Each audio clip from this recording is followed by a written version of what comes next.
welcome to this edition of On Tap, presented by FCSI the Americas. I'm Wade Kaler, Executive Director. On Tap this week, I'm happy to welcome the Associate Principal of YoungCaruso. Please welcome Mr. Marcin Zmiejko. Hi, Marcin. Thanks for joining us. Hi, Wade. How are you? I'm doing very good. How are you today? I'm very well from rainy Colorado. Are you actually in the office, or is that a background? Yes, I am in the office. Okay. Come to the office. Very nice. Have you been back for a while now, or are you just starting to get back into the office? Yeah, I've been back for a little while. We've been coming here for over a year. Okay. And the business has been good to us, and we follow all the regulations and everything that we're supposed to follow, and so far so good. Very good. Well, the whole purpose of these episodes are to get to know our members a little bit better from FCSI.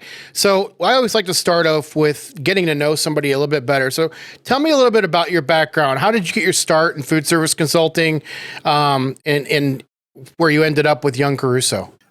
So my beginnings were really extraordinary and probably way different than most of the consultants you interviewed. I basically started on the real bottom of the manufacturing world. I did start work for a manufacturing company back in Boston, Massachusetts in 1993. And that happened to be a Servolift Eastern managed by late Ira Kaplan. And I started working as a helper to a gentleman who was cutting stainless steel. And within time, I built myself to, instead of being a helper, I actually operated machine myself. And at the same time I took some courses. I became proficient with CAD software and was not successful with finding employment. I went to Mr. Kaplan's office wearing my apron from the factory floor. And I said, sir, and you can always put me back behind the machine, but if you would give me an opportunity to work for your engineering department, I would certainly appreciate that. And within a couple of days, Mr. Kaplan came in and he said, I'm going to do something about that. And he put me in a position of working in his engineering team. And that's how I built myself up. I started to manage projects, and that's what happened. That takes a lot of guts to do that. I mean, obviously to walk into the boss's office to ask for that. So kudos to you. That's not something that's easily done. Yeah, it was difficult and unusual, but at that time I really didn't know anybody who was working in a similar industry and that would require somebody with CAD skills. And, Ira happened to be the person that pretty much opened the door for me. So you worked for Ira gave you your chance, and then from there, how did you move on to the next step? So from that manufacturing experience, which took me just 11 years, I've been working for manufacturer for 11 years. I moved into a quick service restaurant side of the business. I was hired by Dunkin' Brands, which is a parent company of Dunkin' Donuts. Sure. Baskin Robbins, and at that time Togo's sandwiches, and I spent about 4 years working for that company, and I was responsible for equipment for all three brands. Oh, wow. After 4 years, I've decided that I'd like to move forward and like to change my life a little, and I was looking for employment opportunities, and Mr. Caruso came my way, and he said that if you wouldn't mind moving to Denver, Colorado, there is an opportunity for you. And I just, made a decision and moved in here, and has been here. I have been here since 2008. Wow, very nice, very cool. So with the Caruso and then now YoungCaruso, what are your specialties, or what segments do you currently work on? We work on probably every single type of food service design, every single architectural design that involves food service. We don't specialize in one type of fashion versus the other. We work on gigantic stadiums, we work on convention centers, hospitals, even tiny little school remodels. We pretty much do everything. Very nice. So your firm, as I mentioned just now, from Caruso to YoungCaruso, went through a pretty major change last year with Bill Caruso retiring, and then a major rebranding from Caruso and Associates to YoungCaruso. Has that changed anything for you, or has that done anything differently as far as the firm goes for you? Oh yeah. First of all, I got a bigger office. That was the biggest change.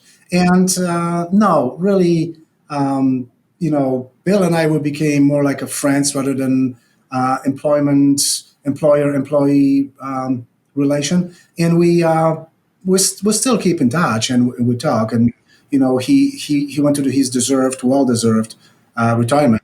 But nothing really changed in terms of what we can offer and how the company functions, because we pretty much stayed in the same group of people. Yeah. So of all the projects you've had a chance to work on in your career, what is one or two of the projects that stick out the most for you? It would be difficult to just name a project by name because they all awesome, from the little tiny one all the way to the huge one. But what I really like the most is like when you complete a project and everybody's so happy and so satisfied with the way it turned to be. Then time passes, and you hear again from the same team you work on this project, and you pretty much, it's almost like a high school reunion. You get all those people from different architects, engineers, operators, and it's just the best when you get the chance to kind of like do something new with the same group of people. It's that how I can describe my best project, because all of them are awesome. Very good. And very politically correct. I like that. So what's one thing about Marcin that nobody would ever guess when they meet you? I think nobody knows that I do sometimes read poetry. Okay. Just read it or write it or both? No, read it. Just read it. Okay. I wrote it when I was younger, but now I'm just focusing on reading.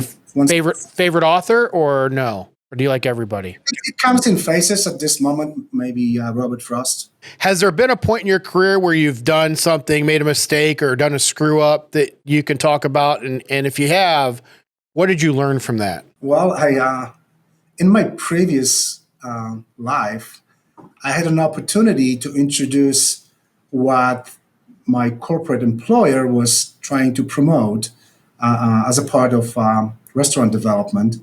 And I had an opportunity to talk to a gentleman from Riyadh, Saudi Arabia.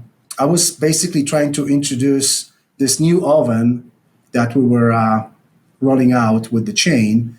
And he wanted to know a little bit more about that. And I just basically told him, like, man, if you would try toasted bagel sandwich. And he looked at me and said, in Saudi Arabia, we don't serve bagels. Oh, that was a no. I shouldn't tell him that. I've learned the same thing about the time I went to China. And you realize very quickly that there's just some things you don't talk about, or certain, whether it's, the handing the card off with both hands or things of that nature in Asia, that it taught me a big lesson to learn who you're talking to way before you start talking to them, if you can, culturally. So very good. What's one piece of advice you'd give to somebody that's thinking of becoming a food service consultant? It's difficult to, I was just thinking, because somebody else asked me that question recently. And with everything that I could, advise to someone is like, cherish every single person you met in your life, because you never know whether you'll have opportunity to ask this person for a favor or help that person. Wow, that might be the best piece of advice that anybody's given in On Tap series so far. I completely agree.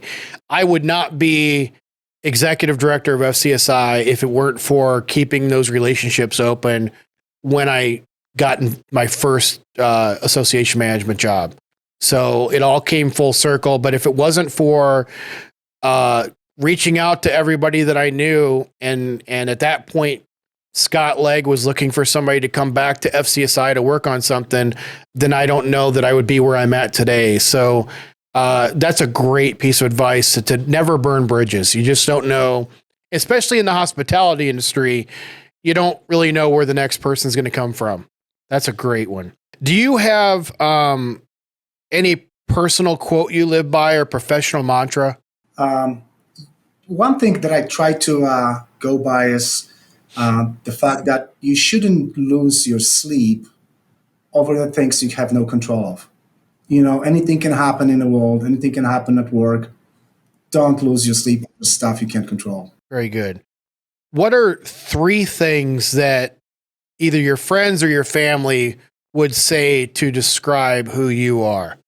I actually think that I'm pretty punctual, I'm responsible, and I'm pretty dedicated. That's 3 great things, 3 great traits to have, obviously. If you hadn't ended up as a food service consultant, where do you think you would have spent your career at? Is there a certain career out there that maybe you would have loved to have been a part of? I have a degree in business administration with a specialty in e-commerce. So I think I would be somewhere in the corporate world, maybe in marketing. That would probably be a good place for me. Okay. When you're getting ready to travel to a client's space, whether it be for a meeting or a site visit or whatever it might be, what are the 3 must-haves you have to have when you leave to pack for that trip? So I'll give you 2 physical things, and one is kind of spiritual. So always keep your business cards on you when you go to a client. Charger. You don't want to go do a presentation and find out that it doesn't work. Yeah. And always be in a positive attitude, no matter what. I agree. It's amazing charger. Like, we can't leave home without chargers now. So very good.